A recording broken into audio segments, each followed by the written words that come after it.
Hello students, एक बार फिर से स्वागत है आपका मेरे यूट्यूब चैनल मैथ्स की पाठशाला में। आज हम लोग एक्सरसाइज 2.1 के क्वेश्चंस करेंगे। Class 9th math NCERT.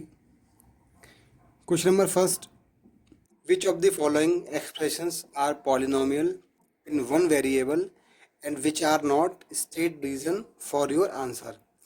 Question number first में कहा गया है कि गिवन एक्सप्रेशंस में कौन सा पॉलिनोमियल है इन वेरिएबल वन और कौन सा पॉलिनोमियल नहीं है। स्टेट रीजन्स, हमें अपने रीजन्स भी देने हैं। तो फर्स्ट ऑफ ऑल जो पहला क्वेश्चन है, जो एक्सप्रेशन है वो है 4x² - 3x + 7। जैसा कि मैंने आपको अपनी प्रीवियस वीडियो में बताया था, जहाँ इंट्रोडक्शन पार्ट था इस चैप्टर का, कि किसी भी एक्सप्रेशन के पॉलिनोमियल होने के लिए जो कंडीशंस होती है वो ये होती है कि जो वेरिएबल है, इस केस में जो वेरिएबल है हमारा वो x है, इसकी जो पावर है वो अगर होल नंबर है तो एक्सप्रेशन हमारा पॉलिनोमियल कहलाया जाता है। तो आप देख पाएंगे कि इस एक्सप्रेशन में x² जो है, इसकी जो पावर है 2 वो एक होल नंबर है, x इसकी पावर 1 है एंड 7 एक कॉन्स्टेंट है। तो ये हमारा एक पॉलिनोमियल होगा। और इस एक्सप्रेशन में हमने जो वेरिएबल यूज़ किया हुआ है वो x है, तो हम कह सकते हैं कि this expression is polynomial in variable x. So we can write the answer. Solution,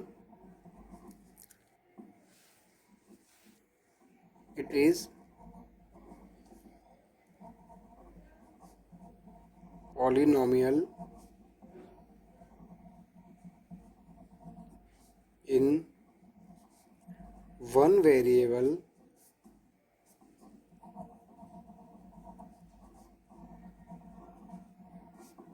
x। इस गिवन एक्सप्रेशन में जो हमारा वेरिएबल यूज हुआ है वो x है, 4x² - 3x + 7। तो हम इजीली कह सकते हैं कि जो गिवन पॉलिनोमियल है वो वेरिएबल x में एक एक्सप्रेशन दिया हुआ है। बढ़ते अपने नेक्स्ट क्वेश्चंस की ओर। इसमें दिया हुआ y² + √2। तो इस केस में भी आप ये कह पाएंगे कि it is a polynomial in variable y, because यहाँ पर y का जो डिग्री है वो है 2, जो कि एक होल नंबर है, एंड √2 एक कांस्टेंट है। So we can say that it is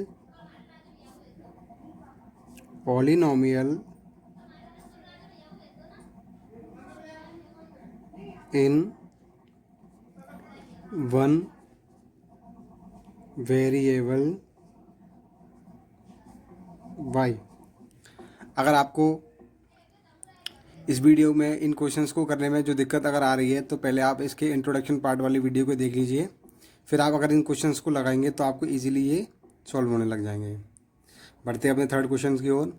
इसमें दिया गया है 3√t + t√2।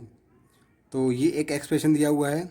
अगर आप देखें गौर से तो यहाँ √t दिया हुआ है, जिसका मतलब होता है t की पावर 1/2।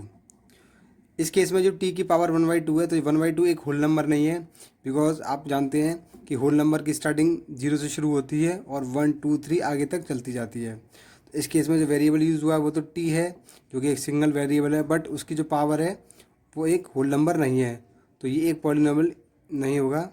तो हम इसका जो सॉल्यूशन लिखेंगे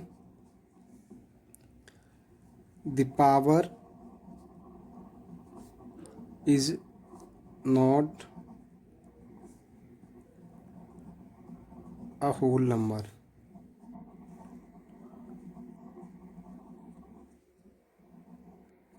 जो वेरिएबल t है उसकी पावर इस केस में एक होल नंबर नहीं है, तो ये पॉलिनोमियल नहीं होगा, बट ये एक एक्सप्रेशन ज़रूर होगा। बढ़ते हैं अपने नेक्स्ट क्वेश्चन की ओर। y + 2/y। अगर आप इसे गौर से देखें तो हम इसको इस तरह से भी लिख सकते हैं कि y + 2 y की पावर -1, बिकॉज यहाँ पर y की पावर 1 है, ये ऊपर जाएगी -1 हो जाएगी। तो इस केस में भी जो वेरिएबल यूज़ हुआ है वो हमारा y है, जो कि एक सिंगल वेरिएबल है, बट इसमें जो y का जो पावर है वो -1 है, जो कि एक होल नंबर नहीं है, तो ये भी एक पॉलिनोमियल नहीं होगा। तो इसका सॉल्यूशन हो जाएगा it is not polynomial as power of y is -1 which is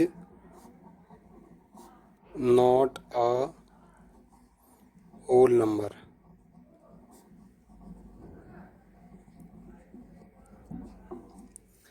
means जो y की पावर है वो -1 है, जो कि एक होल नंबर नहीं है, तो ये एक पॉलिनोमियल नहीं होगा। बट ये एक एक्सप्रेशन है जिसमें हमने वेरिएबल यूज़ किया हुआ y। बढ़ते हैं अपने नेक्स्ट क्वेश्चन की ओर। इसमें दिया गया है x की पावर 10 प्लस y की पावर 3 प्लस t की पावर 50। तो अगर आप देख पाएंगे तो इसमें हमने जो वेरिएबल यूज़ किया हुआ है वो सिंगल वेरिएबल यूज़ नहीं हुआ है। इस पहले टर्म में x वेरिएबल यूज़ हुआ है, दूसरे टर्म में y वेरिएबल यूज़ हुआ है और तीसरे टर्म में t वेरिएबल यूज़ हुआ है। तो यहाँ 3 डिफरेंट वेरिएबल्स का यूज़ किया हुआ है। तो ये एक हमारा पॉलिनोमियल इन वन वेरिएबल नहीं होगा, बट ये हमारा एक एक्सप्रेशन होगा। तो हम इसका सॉल्यूशन लिखेंगे it have 3 variables x, y and t, so it is not polynomial in one variable। तो आई होप आपको ये बड़ी इजीली समझ आ चुके होंगे। मैं एक बार फिर से आपको रिपीट करा देता हूँ। पॉलिनोमियल के होने के लिए जो कंडीशंस मैंने आपको बताई कि जो वेरिएबल यूज़ करते हैं उसकी पावर एक होल नंबर होनी चाहिए। इस केस में जो x की पावर थी वो एक होल नंबर थी, इसलिए ये एक पॉलिनोमियल इन वन वेरिएबल हुआ x। इस क्वेश्चन 2 में यहाँ पे भी एक पॉलिनोमियल इन वन वेरिएबल था, यहाँ पे वेरिएबल हमने यूज़ किया हुआ y, बिकॉज इस केस में भी इसकी पावर एक होल नंबर है जो कि 2 है। वहीं तीसरे क्वेश्चन में जो t की पावर थी वो 1/2 थी, जो कि एक होल नंबर नहीं था, इसलिए ये पॉलिनोमियल नहीं होगा। बट हमने यहाँ पे जो वेरिएबल यूज़ किया हुआ है वो एक वन वेरिएबल ही यूज़ किया हुआ है। इस क्वेश्चन में y + 2/y में y की पावर यहाँ पे -1 थी, जो कि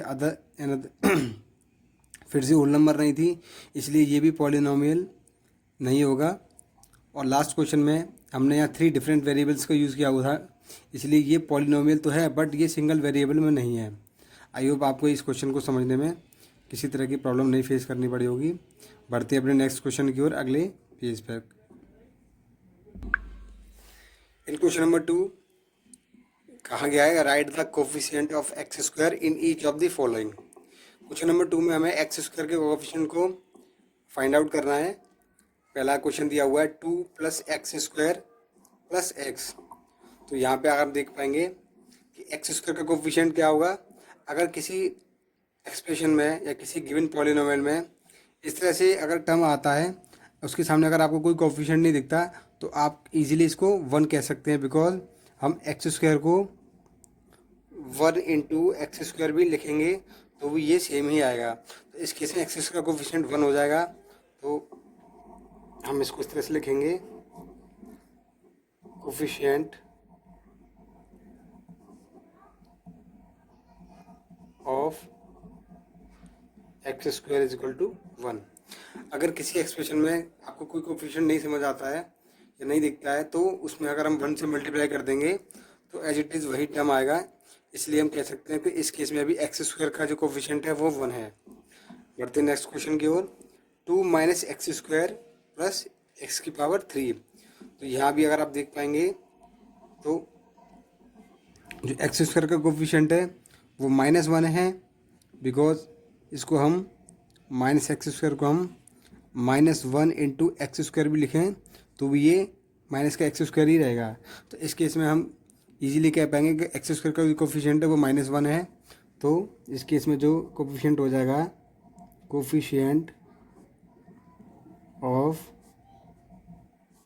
x square is equal to -1। बढ़ते हैं थर्ड क्वेश्चन की ओर। Pi upon 2 x square plus x. तो यहाँ भी आप इजीली देख पाएंगे कि जो एक्स स्क्वायर का कोफिशिएंट है वो पाई अपॉन 2 दिया हुआ है। तो इस केस में जो इसका आंसर हो जाएगा वो हो जाएगा कोफिशिएंट ऑफ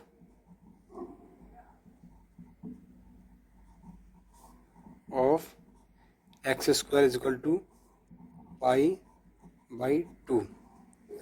लास्ट वन दिया हुआ है √2x - 1। अब इस केस में अगर आप देखें तो सर यहाँ तो एक्स स्क्वायर को दिया ही नहीं हुआ है, तो उसका कोफिशिएंट हम कैसे फाइंड आउट करेंगे। तो अगर आप इसको गौर से देखें तो यहाँ पे अगर मैं 0 × एक्स स्क्वायर लिखूँ तो भी ये रिजल्ट 0 आता है। मीन्स यहाँ पे एक्स स्क्वायर तो था बट उसका जो कोफिशिएंट था वो 0 था। बिकॉज अगर हम 0 से किसी भी नंबर को या टर्म को मल्टीप्लाई करते हैं तो रिजल्ट हमारा 0 आता है। तो यहाँ पर हम इसको इस तरह से लिख सकते हैं कि 0x² प्लस √2x - 1। 0 का मल्टीप्लाई एक्स स्क्वायर में होने के कारण इसका कोफिशिएंट ये पूरा टर्म जो था वो 0 हो गया, इसलिए आपको यहाँ नहीं दिख पा रहा है। तो अब आपको शायद समझ आया होगा, तो हम इसको लिख सकते हैं कि कोफिशिएंट ऑफ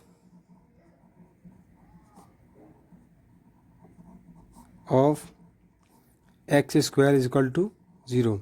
अगर आपको एक्स स्क्वायर का कोफिशिएंट नहीं दे रखा है तो आप इसको 0 मान सकते हैं। आई होप क्वेश्चन नंबर 2 को भी करने में आपको कोई दिक्कत नहीं आई होगी। बढ़ते हैं अपने नेक्स्ट क्वेश्चन की ओर। Question number 3। In question number 3 it is given that give one example each of a binomial of degree 35 and a monomial of degree 100। Means हमको इस क्वेश्चन में एक एग्जांपल को राइट डाउन करना है, एक बायनोमियल को हमें राइट डाउन करना है जिसकी डिग्री 35 हो, वही एक मोनोमियल हो और जिसकी डिग्री 100 हो। तो इजीली हम इस क्वेश्चन को कर सकते हैं, कोई दिक्कत नहीं है इस क्वेश्चन को करने में भी। हम लिखेंगे binomial of degree 35 is equals to x की पावर 35, एक पावर इसमें से कम कर देते हैं हम, एक्स की पावर 34। बाइनोमियल है तो नंबर ऑफ टर्म्स 2 हो जाएंगे और जो डिग्री है वो 35 है। मीन्स जो एक्स की हाईएस्ट पावर है वो 35 होनी चाहिए। तो हम इसको हमने इजीली अपने अकॉर्डिंग लिख लिया। आप इसके अलावा भी लिख सकते हैं, जैसे कि एक्स की पावर 35 प्लस 100। इस तरह से नंबर ऑफ एग्जाम्पल इसके बन सकते हैं, कोई दिक्कत नहीं है। वही अगर हम बात करें सेकंड केस की, तो इस केस में हमको एक मोनोमियल मीन्स ऐसा पॉलिनोमियल लिखना है जिसमें नंबर ऑफ टर्म्स 1 हो, जिसकी हाईएस्ट जो डिग्री है वेरिएबल की वो 100 हो। तो इस केस में ये हो जाएगा monomial of degree 100 equals to, ये तो एक ही टर्म है तो ये x की पावर 100 हो जाएगा। या अगर आप इसको y के फॉर्म में लिखना चाहें तो ये y की पावर 100 हो जाएगा। या अगर आप इसको t की फॉर्म में लिखना चाहें वेरिएबल t यूज़ करके तो ये t की पावर 100 हो जाएगा। तो आई होप आपको इस क्वेश्चन को भी करने में कोई दिक्कत नहीं आई होगी। बढ़ते हैं अपने नेक्स्ट क्वेश्चन की ओर, नेक्स्ट पेज पर। क्वेश्चन नंबर 4 बहुत ही सिंपल क्वेश्चन है। इसमें दिया गया है right the degree of each of the following polynomials. Means इस क्वेश्चन में हमें जो पॉलिनोमियल है उसकी हमको डिग्री को फाइंड आउट करना है। डिग्री क्या होती है मैंने आपको बताया हुआ है अपने प्रीवियस इंट्रोडक्शन वीडियो में कि जो वेरिएबल यूज़ हुआ है इस एक्सप्रेशन में, उस वेरिएबल की जो हाईएस्ट पावर है वही उस पॉलिनोमियल की डिग्री भी होती है।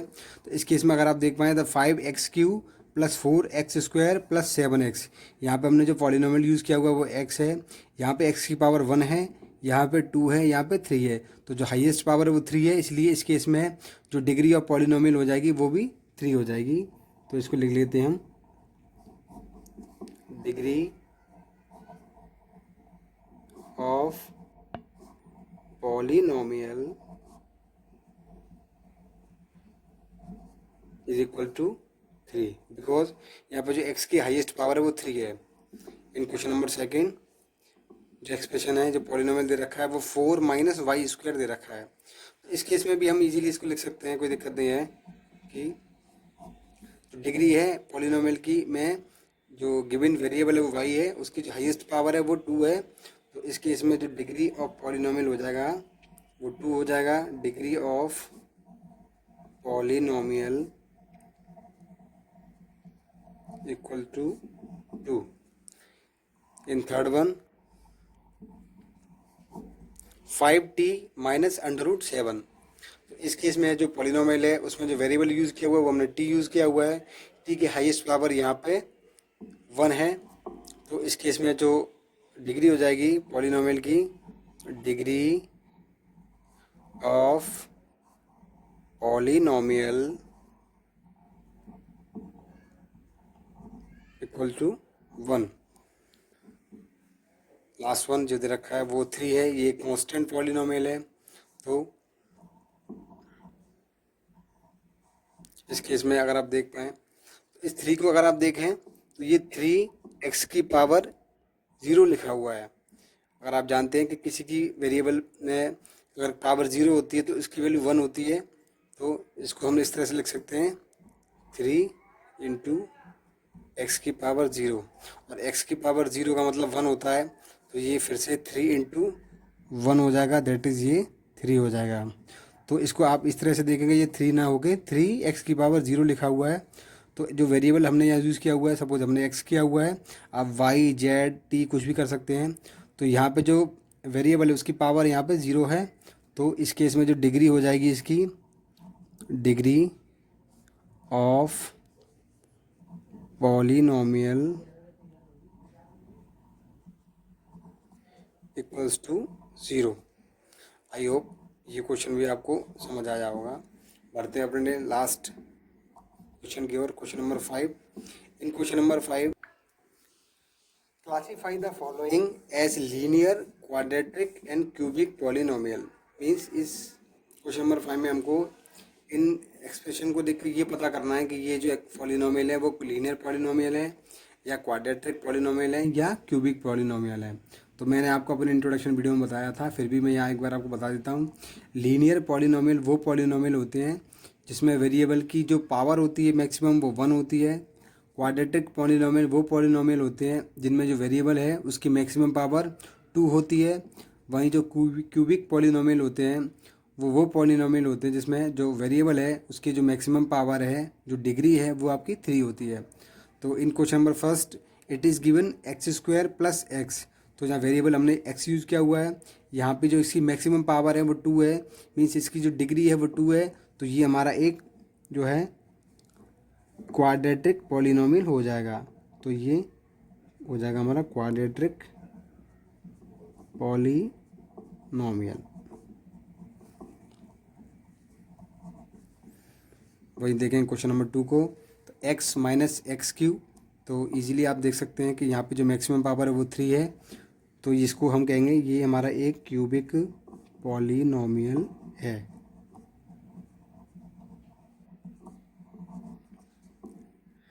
बढ़ते नेक्स्ट वन की ओर, y plus y square plus 4। Easily आप कर सकते हैं। y की जो मैक्सिमम पावर ये है, जहाँ पर इस केस में 2 है, तो 2 है तो ये हो जाएगा आपका quadratic polynomial.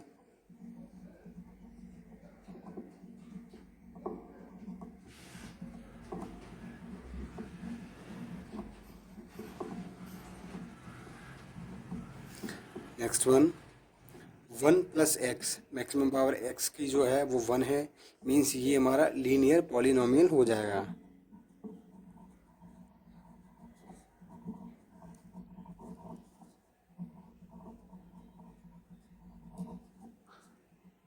Next one 3t, एक ही टर्म है। तो यहाँ पर जो टर्म हमने यूज़ किया वो 3t, जो वेरिएबल यूज़ किया वो t है। t की जो पावर है वो 1 हो जाएगी। तो ये हमारा भी लीनियर पॉलिनोमियल हो जाएगा।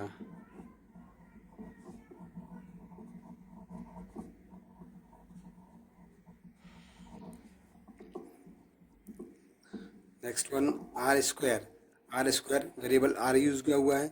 आर की जो मैक्सिमम पावर है 2 है, 2 है तो ये हमारा एक क्वाड्रेटिक पॉलिनोमियल हो जाएगा।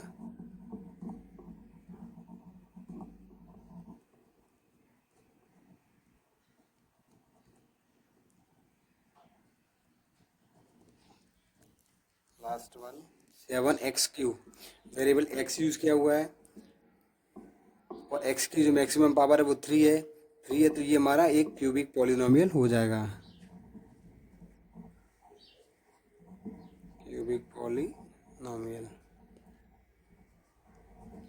आई होप आपको इन सारे क्वेश्चंस को करने में किसी भी तरह की डिफ़िकल्टी नहीं आई होगी, बिकॉज आपने अच्छे से इसके इंट्रोडक्शन पार्ट को देखा होगा। अगर आपने इंट्रोडक्शन पार्ट को नहीं देखा है तो पहले आप जाकर उस पार्ट को देख लिए, जैसे कि आपको इन क्वेश्चंस को करने में बड़ी इजीली आपसे ये होने लगेंगे। अगर ये वीडियो आपको अच्छा लगता है तो मेरे वीडियो को लाइक कीजिए, चैनल मैथ्स की पाठशाला को सब्सक्राइब कीजिए और जो नोटिफिकेशन के लिए बेल आइकन को ओपन कर लीजिएगा। आई होप आपने इस वीडियो को मेरे साथ भी एंजॉय किया होगा। आप बार बार इसको एक बार देखिए, रिवीजन कीजिए, और अगर कोई प्रॉब्लम आपको आ रही है तो मुझे कमेंट सेक्शन में बताइए, मैं आपको वहाँ जाके इसका रिप्लाई दे दूँगा। I hope this will help you and you enjoy this video.